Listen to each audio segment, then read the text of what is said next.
तिने काय काय जाग बी नाही तुझी चाय बी केलं तर हाड मग ओ इधर थांब थांब किती किती ठरवलं नाही गे 2 कोपऱ्या असं झालं लावची चतुर्थी आता गणपतीचं पाठ दिलं नाही गे अजून कोणाकडे देऊ तर तोच समाज ना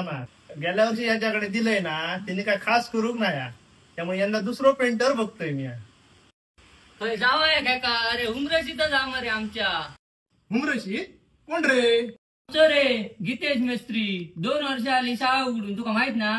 2 वर्षा का अरे तू जवळपास 10 वर्षा भाऊ नायकाच्या शाळेत गणपती करता मग त्याच्याकडे किती अनुभव असतो त्या अनुभवावर त्यांनी शाळा उभी केलेली असा तुका पाठ देऊचा त्याच्याकडे बघ त्याचे गणपती कसे आहोत ते मग तू सरळ तुका पाठ कोणाकडे देऊचा आणि कसा काय करूचा आता शाळेत जाऊन त्याच्या बघूया गणपती काय सांगते मग संध्याकाळी जाऊया तर जाऊया मरे येते म्हणजे घराकडे मला माहितच ना मरे इतक्या वर्ष गावात राहा मग अरे आपलं बरोबर इतकं प्रयत्न करता काहीतरी त्यांनी जे शाळा उभी केल्या त्याच्या जीवात ना खरोखर त्याचा कौतुक करतले जितक्या कमी आता जाऊन तुला संध्याकाळी तुला दाखवायचं तू म्हणतले गण्यात या बरोबर हाडले कोणाकडे माग परफेक्ट शाळा दाखव